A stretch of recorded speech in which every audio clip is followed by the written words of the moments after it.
Chris Rochelle. He will be our master glass blower. Assisting him will be Manny Quinones. There you go. So the first thing Chris did was get some glass on the end of his pipe. And then secondly, he has added some lemon yellow, aka Citron.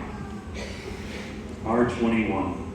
So we get our color from a company in Germany called Reichenbach, and we buy pre-melted, pre-crushed up color granules called Frit. It's the easiest and quickest way to add color to our glass. The colored glass is concentrated, and so when we roll it and put a veneer of color on there, it's very dense, and so we can blow out our glass and make a decent sized piece, and it still is colored. We get about 160 different colors from them. We've got a little cart over there with a full palette of opaque and transparent colors. We do also make a few colors here. Some colors are hard to make and very expensive and difficult. But there are other colors that can be made in-house, and so we can make some of our own colors here. We make some greens, some blues like cobalt blue, copper blue. We make some iron greens, and I just made the purples, all the purples that are upstage here. So Chris just blew into the pipe, pressurized it, capped it under his thumb, and I don't know if any of you saw that, but the bubble changed shape. This is how we start all of our pieces.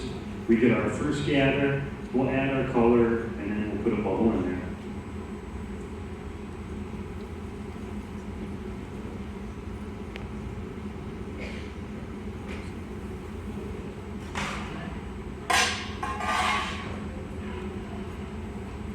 And so Chris is going to let this set up and become solid again before he goes back into the furnace.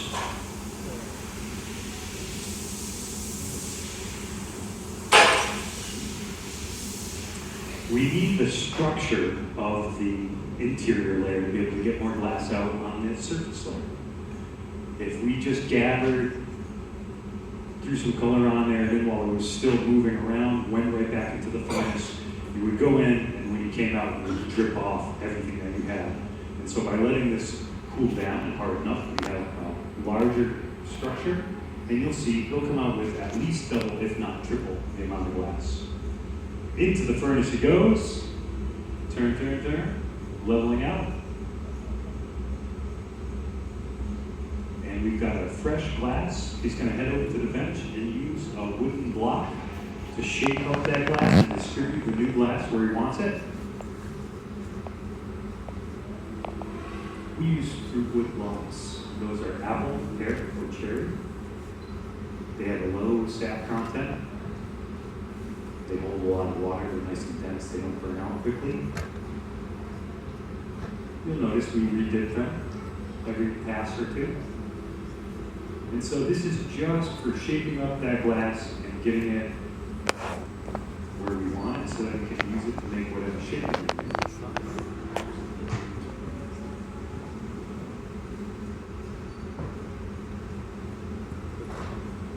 need. And in his hand now, he's using some of Corning's local Corning Leader newspaper. We use about 7 to 10 sheets. We fold it into thirds, fold that into thirds, and then we soak it in water so that it's totally waterlogged. And as long as we keep re-wetting it, it'll burn a little bit, but it won't stick and catch fire. When it gets too dry, it sticks and it'll rip off and stick into the surface of your glass. That's when you know you've worked it too long. You've got to re-wet it.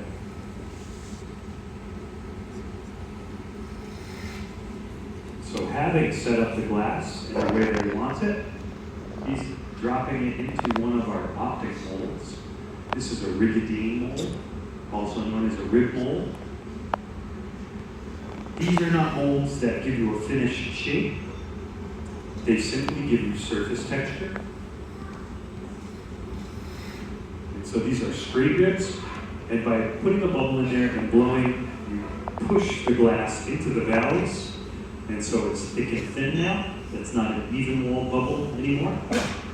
And so he's going to shake that up, puff it out.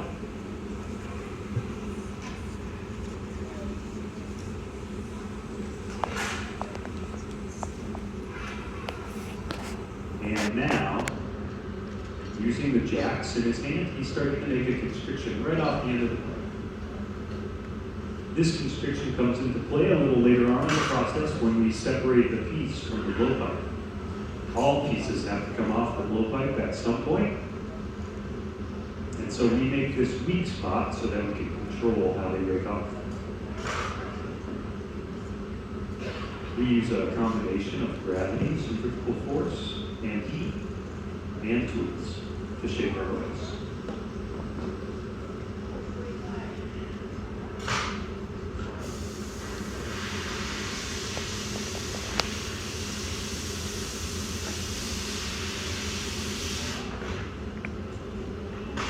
So now that that's set up, Chris will be heating the bottom 2/3 of this shape, lengthen that, and I believe making a constriction.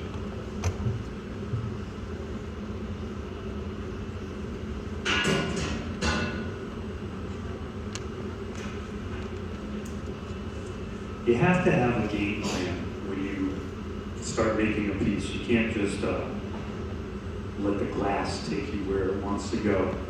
When the glass takes you where you want, where it wants to go, it's the floor. That's where the glass wants to go. And so it ends up being a blob. On its own, it just wants to be a potato shape, something uneven. And we want nice, even forms, and the human eye is accurate within a 10,000th of an inch. So we want nice, symmetrical things. So Chris is using what we call parchofis. They are wooden-bladed jacks. Same handle, same strap on that tool, but instead of metal blades, we use wood blades. And the main point of this tool is to not make creases when you tool the glass. It's a soft tool.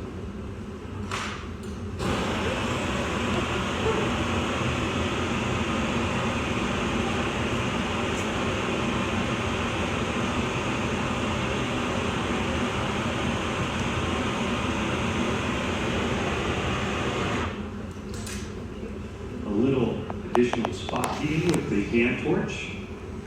We refer to that torch with the flame shooting up in the air. We call that the fluffy torch because it makes a nice fluffy flame. That's for heating in a specific general area. The other little torch, which is hanging right next to it, is a high intensity oxypropane torch. That's for heating in one specific spot. So using gravity, Chris has hung this down. He's hanging down for length from his constriction that he had made with the parchofi. And he just attached the auto inflator tool. So that's a rubber hose. It's actuated by a foot pedal tucked into the bench over here. And it has 1.5 pounds of pressure when you step on the pedal, which is less than you would use to blow out a birthday candle. It's pretty gentle. The glass is so hot, we don't need a lot of pressure to clear it.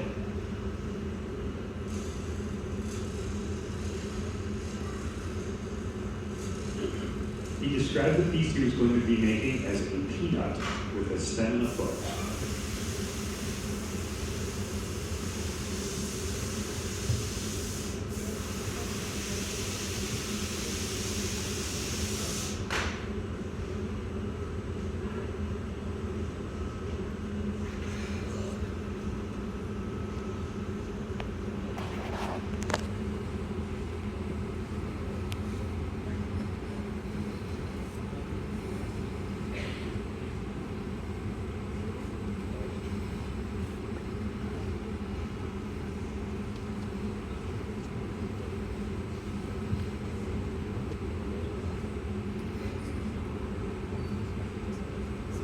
Chris is leaning that back with a little bit of gravity.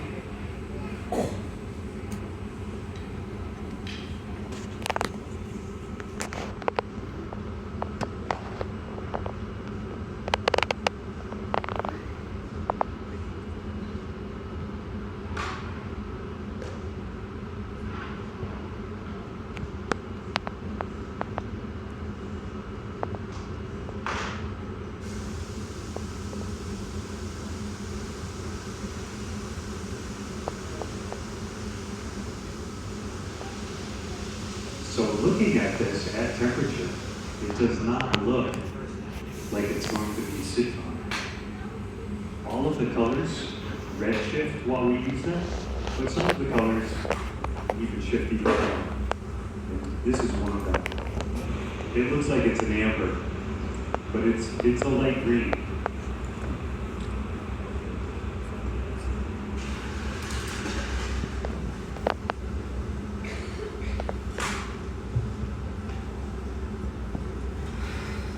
You all right, Jenny? Sorry, I turned up the furnace a little early.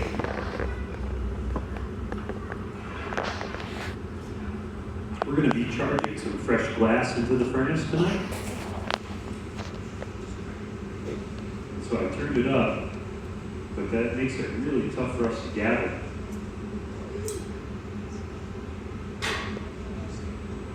Try it.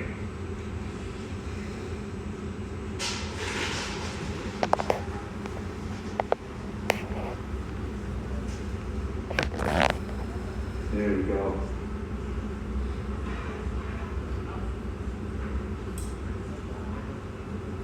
Yeah, sorry, Manny.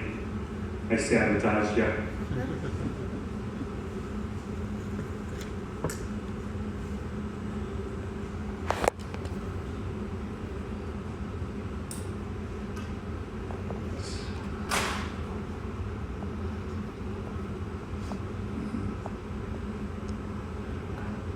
Yeah, I gotcha.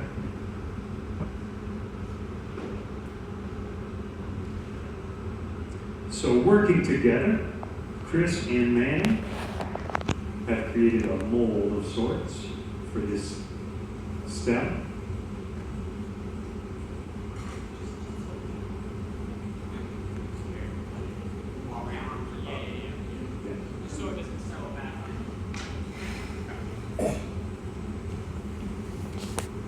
Ready, buddy? Oh, we'll wait for him. We'll wait for this guy.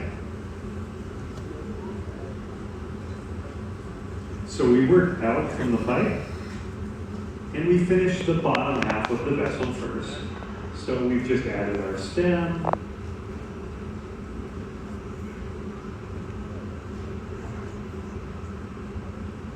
Chris is just doing a couple little fine tunings here.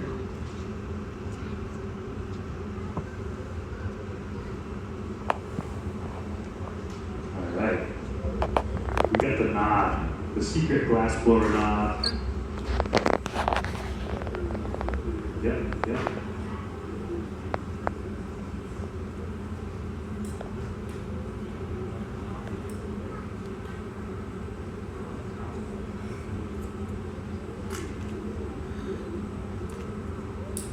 Hey.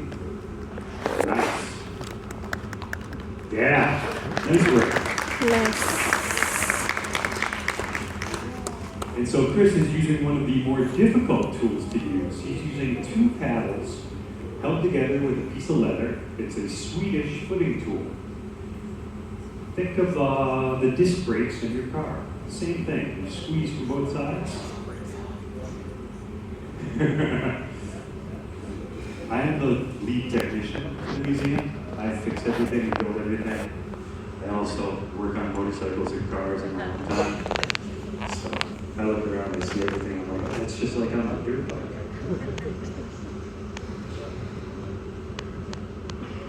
And so now we've got a nice vessel, stem, and foot working together. Chris and Manny will use the jacks and the paddles to make sure everything's straight before we start the process of transferring off of the blowpipe. We have to follow the same process that glass blowers have been using for the last 2,000 years. You blow your bubble, you work the bubble until you get to the end, and then you put it onto another solid pipe and reverse it. Because right now the opening of the vase is against the blowpipe.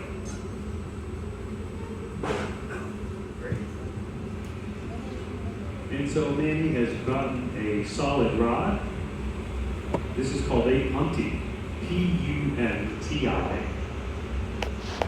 It's a solid rod. He's going to get just a small amount of glass, which he'll make into a slightly conical cylinder.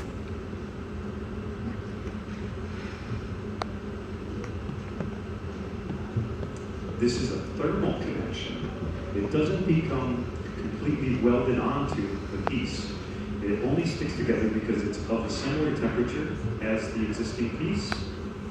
And as long as you keep it hot and you don't send too big of vibration through the pipe, the piece will stay on. Tap it too hard against the bench when you go to sit down or bonk into anything, the piece will fall off. Or let it get too cold. There's a lot of ways to make the piece fall off the pipe unintentionally. We try not to. And so now, we're attached to the punti rod. Chris is gearing up to separate the piece from the blowpipe. It's going to be pretty quick. Cold tool and a tap. Hey!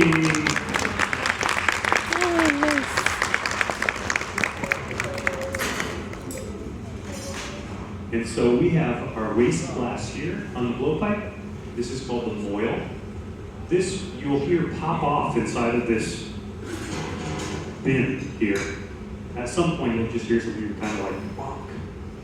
That's it popping off because it doesn't expand and contract at the same amount as the metal. They have different rates of expansion, COE. So they'll pop off. And so now, Chris has finished the bottom half of this vessel. We've got the top set up and broken off of the blowpipe, but it was just cold. And when I say cold, I mean around 1100, 1200. We need to get this molten again so that we can change the shape. So this is the longest heat of the piece. He will occasionally flash the punti and then pull back out and focus the heat just on the top section. Anybody have any questions at this point? Why no gloves? Why no gloves? We need our dexterity. We are essentially professional shoe tires. We're doing fine motor skills, turning the pipe, using the hand tools. So you just learn where not to put your hands very early on. With the pipes, they have sort of 3 zones. You've got your super comfortable zone where it's shiny. You've got this zone here where it's getting warm and it's sort of like a hot cup of coffee, maybe a casserole dish. And then down here, this is the hospital zone. If you touch it down there, you gotta make a trip. And you just learn, you slide your hands down the pipe. Because you always want your hand as close as you can get it to the glass. Another question? Quick. What cameras do you use in the furnace? What's that? What cameras do you use in the furnace? Ah, the new GoPro Inferno. Yeah. It's a special edition camera. We have a layer camera outside of the furnace. It is behind a layer of fused silica glass, which has a melting temperature of 4,000 degrees. It's also the same material that they use for, oh, Chris is cutting glass. Exciting part. Beautiful. It's the same thing they use for windows in the NASA rockets, and also fiber optic cable. This is the same material. So, Chris has been steadily working while I was yapping. He's focused heat up on top. He tweezed it to thin out that material, and then he just cut it to make it nice and even. And so now he's focusing some heat towards the top and working towards his finished shape.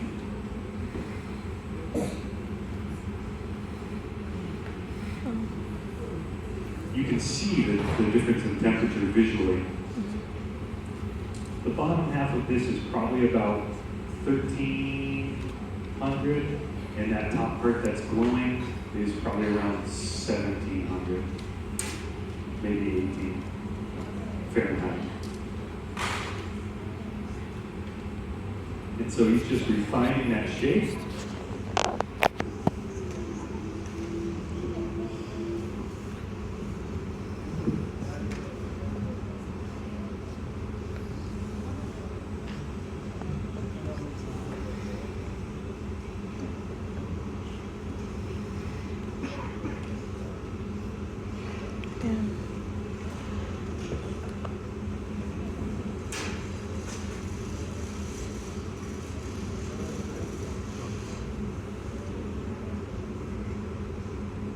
Bringing that lip out just a little.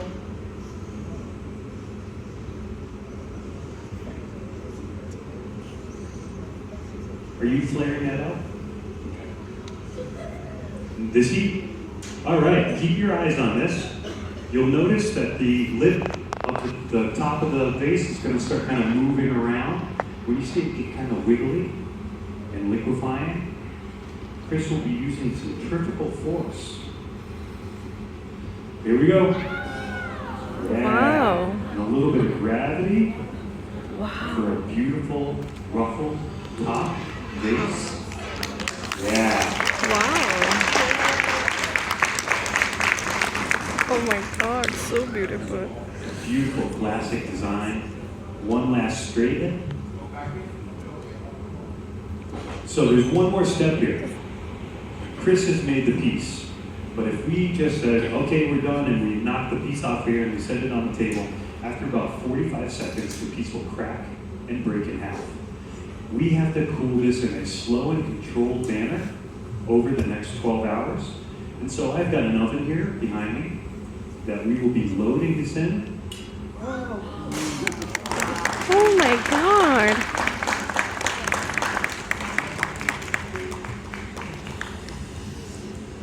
Man, he's got some Kevlar wrapped forks into the oven at 966 degrees Fahrenheit. Beautiful. There we go. This is good for a job. Yeah, beautiful.